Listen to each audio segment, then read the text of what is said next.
Hi, welcome to our week 4 of fourth quarter in English 4.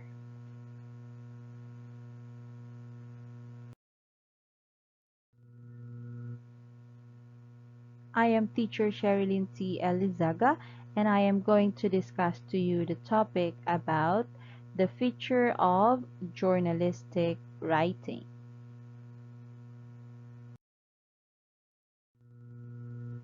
For our objective, at the end of the lesson you need to learn how to identify the features of journalistic writing.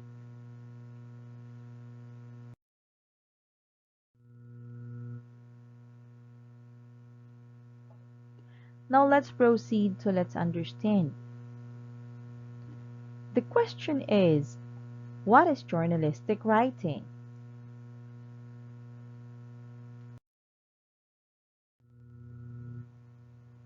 Now, to answer your question about what is journalistic writing, let us know the meaning of journalism first. It says journalism is the practice of gathering, recording, verifying, and reporting on information of public importance. While the journalist is a person who works in journalism to report the news. Now, to answer your question about journalistic writing, it says that it is generally expected to be objective, relying on facts and evidence. It is also the style of writing used to report news stories in newspaper, television broadcast, on radio, and on the internet.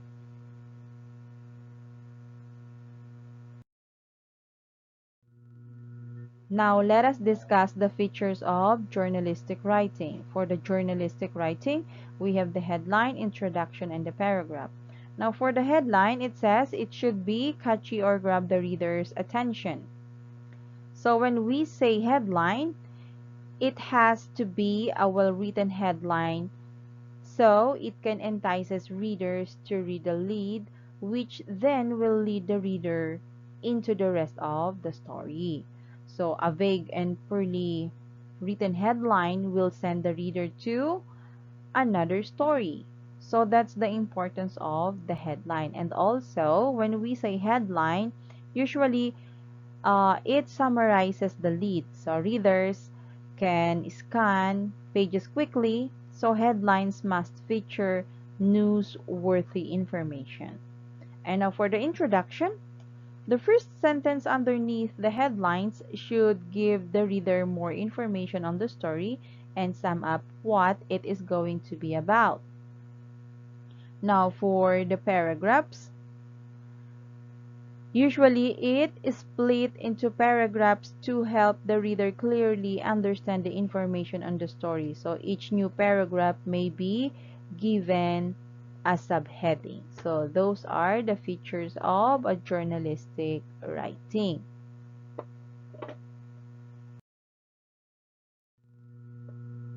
And another one, we have the orientation. For the orientation, of course, we have the 5 W's and the 1 H question. So we have the who, what, where, when, why, and how. So these can often just be one sentence outlining the story or the news story.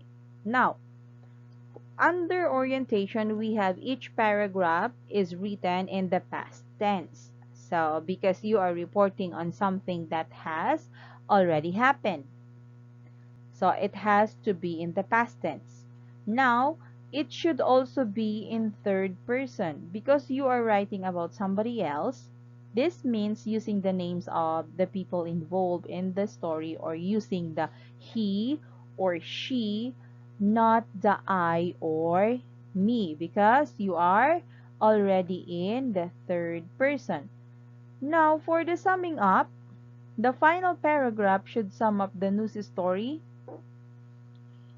This is usually a good place to put in your opinion. So for the summing up, yes, you can give your opinion in this one, or you can give the conclusion for what you had written, but still make sure that the information that you are going to give, whether it is your opinion or the conclusion, should be aligned to the story that you discuss or with the headline that you wrote.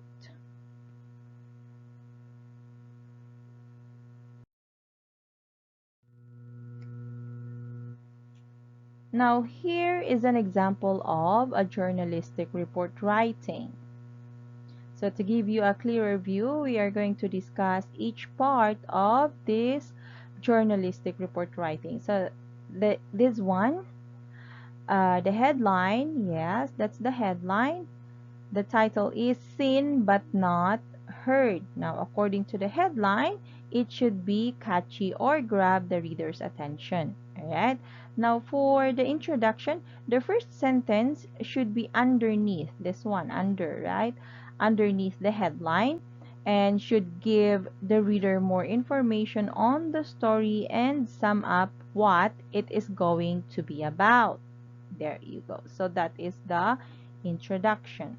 So to make it bigger, of course, the event happened on Tuesday, 24th January 2015, and the information here for the introduction says that as the school bell rang at Hill Hodge Primary School yesterday morning, several surprised witnesses claimed to have seen children stopping and simultaneously pointing towards the sky. Now the question is, what are they pointing towards the sky? So anyway, here is your introduction and here is your headline. So just to give you a clearer view of where can you find the headline and where can you find the introduction.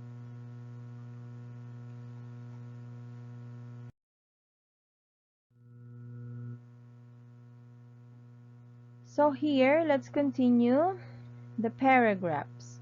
For the paragraphs, it says you have to split into paragraphs to help the reader clearly understand the information on the story. So each new paragraph may be given subheading. So the one with the borderline yellow, so those are the paragraphs. As you can see, we split paragraphs so that it is easier for the reader to understand the information on the story. For example, the first paragraph, it tells something about other things, and then for the subheading, right, another information, but still it has to be aligned with the first paragraph. So that is how we split paragraphs so reader can clearly understand each information. So that is for paragraphs.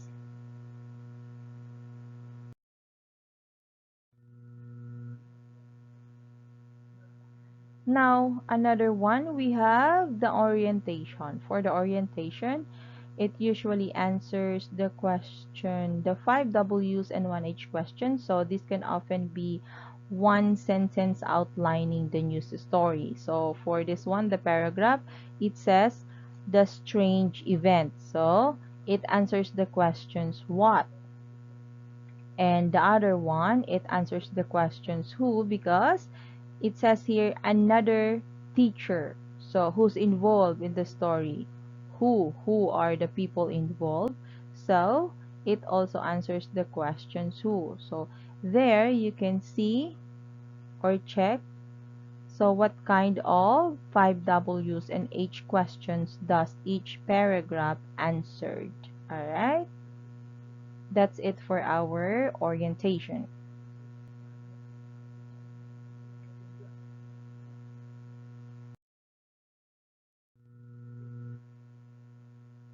Now, here are other examples of a journalistic. So the first picture is an example of a journalistic report writing. And while the other picture, the second picture, is an example of a journalistic writing again, of course, with a comic life. Alright, so those are examples of a journalistic writing, the different types of journalistic writing.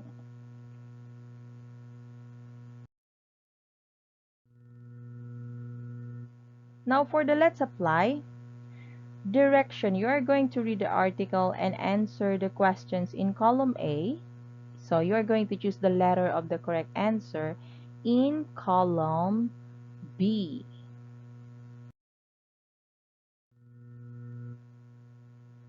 So the title of the story is about active COVID-19 cases fall to 25,677. So this article or news article was written by Dana Z.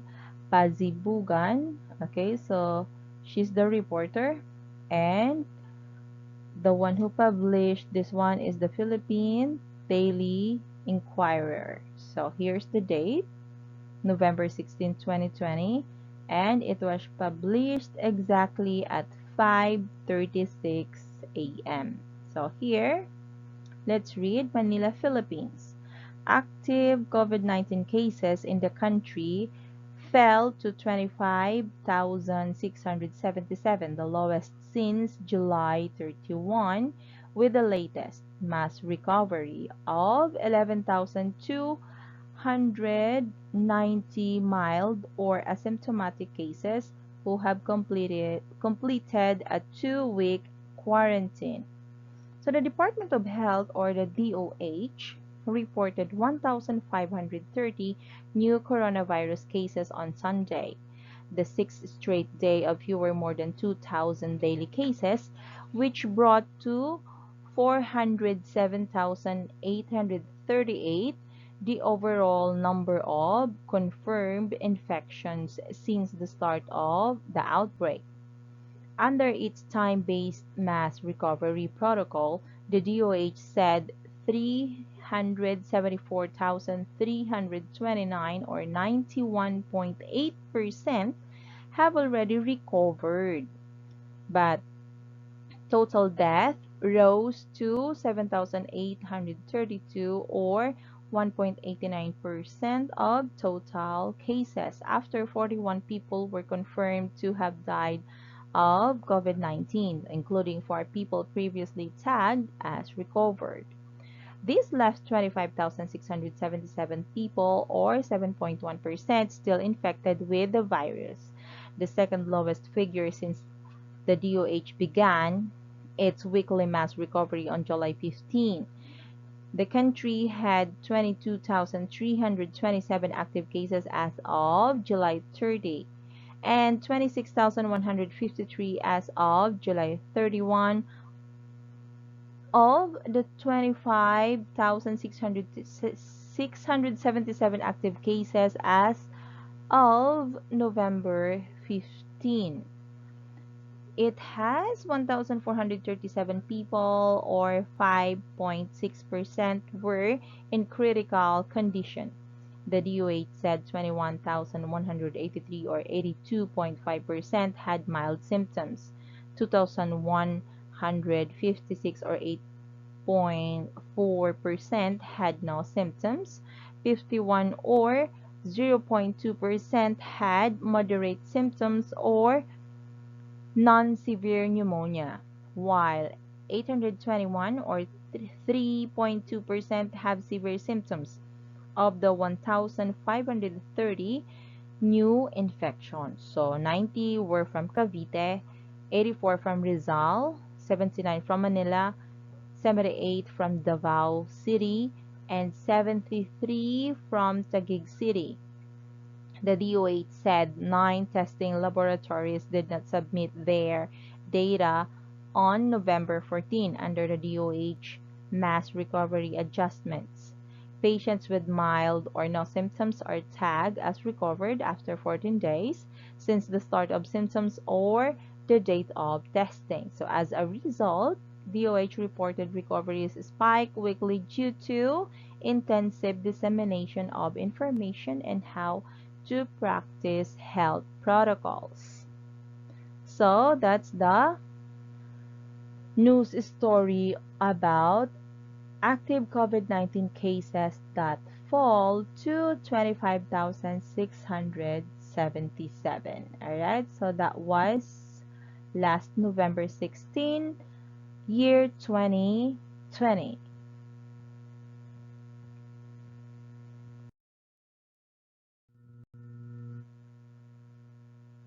Now here, let's answer the question. So we have the column A and the column B. Now, what is the news about? What do you think is the news about?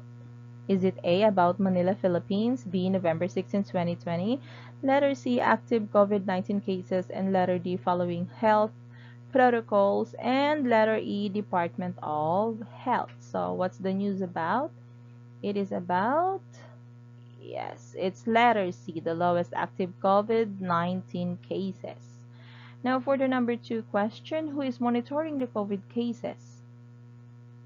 Yes, the correct answer is letter E, because Department of Health is the only agency responsible for monitoring the COVID-19 cases, and they are the one assigned to do the monitoring, not only the monitoring, but when it comes to our health, of course, DOH should be the right agency to handle this kind of situations. Now, number 3, when did it happen?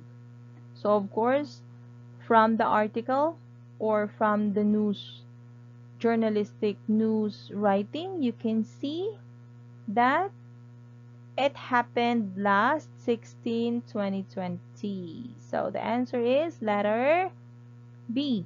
Now for the number 4 question, where did it happen? Of course, it happened, or the story took place in Manila, Philippines. So that is letter A. And why did it happen? Why do you think it fell to 25,000 something? Because what? Following the health pro protocols. Alright, so that is our last answer. That is letter D.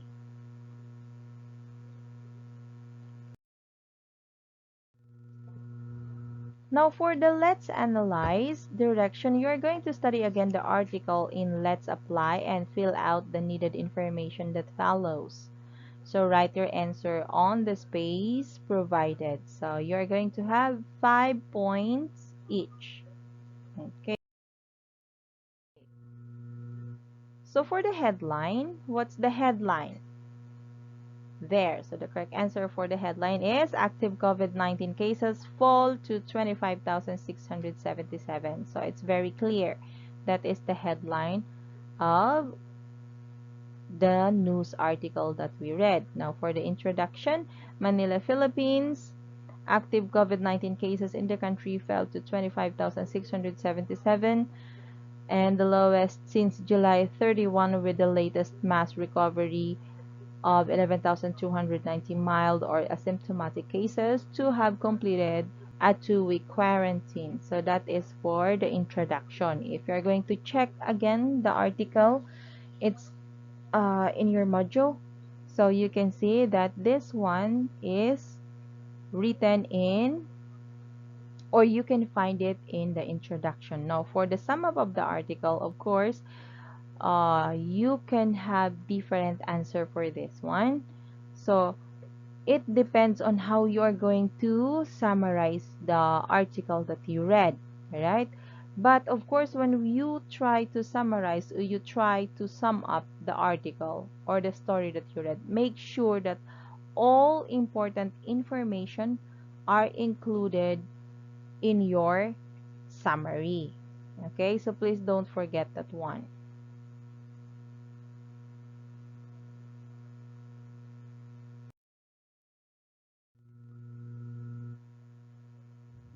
Now for the let's try, we are going to evaluate your comprehension, whether you understand our discussion today. Okay, so here you are going to answer this on your own. So this is to test your skills when it comes to comprehension and understanding, whether you learned something from our discussion. So for the direction, you're going to read the statements and answer the given questions. So you're going to choose only the letter of the correct answer from the box. All right.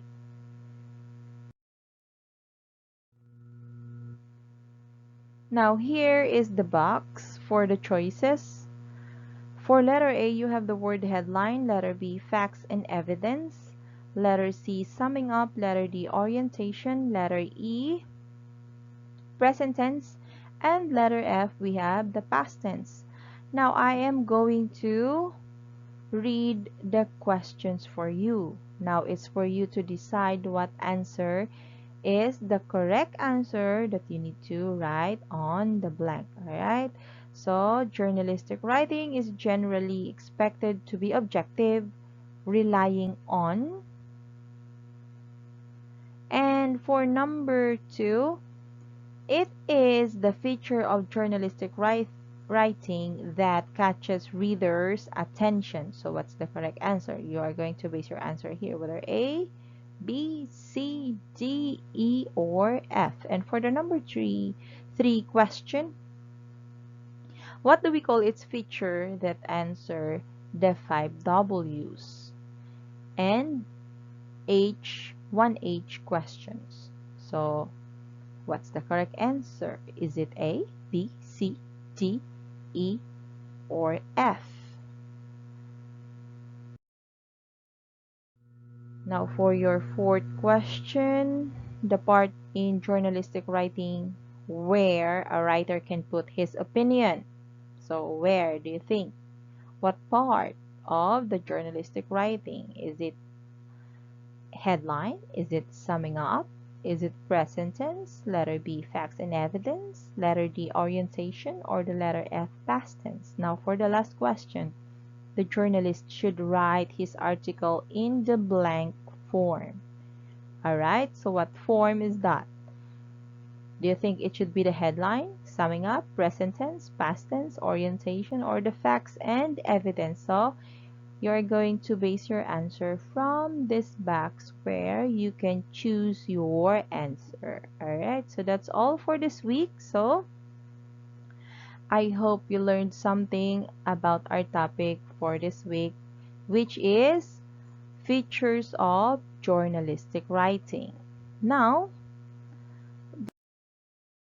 last one will be let's create. So this one will be your performance task or your output. So every week we have our output for English 4 and that is our let's create. And you are going to do this on your activity sheet. Now the goal, for the goal, it says you are going to identify the features of journalistic writing. So this is correct because we're done discussing this one.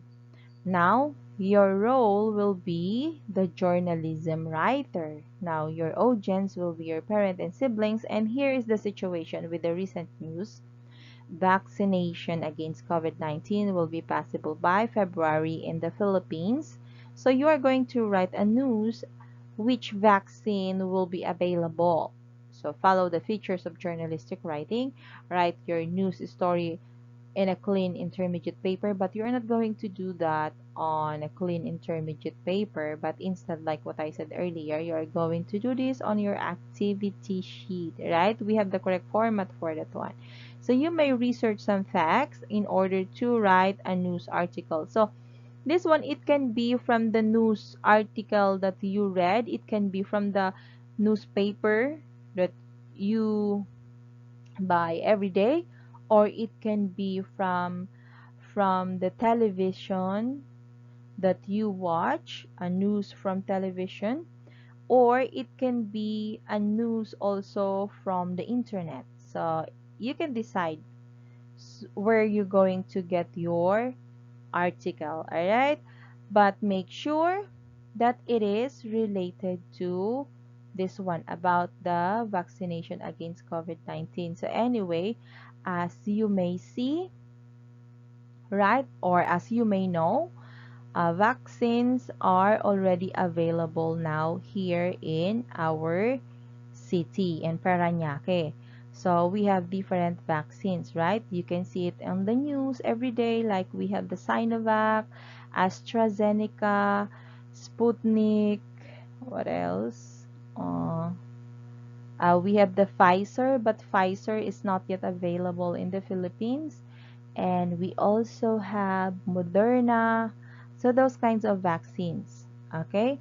Now, as you can see also, or as you may know, if you know my Facebook account, I already posted that I am also one of those recipients who received the vaccination here in Parañaque. So I had my first dose, which is the Sinovac. So there may be one of your uh, member in the family, like your mom or your dad, your sister or your grandma, your aunt or uncle, anyone from the family who received a vaccination already. So you can ask them also for clarification about the available vaccines since February in the Philippines. Okay?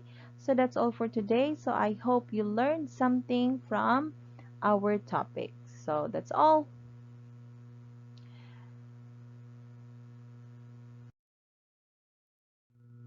Now, if you like and enjoyed the video lesson that you watch, kindly give it a like and please click the subscribe button and kindly don't forget to hit the notification bell for you to get updated every time I upload new video lessons in English 4.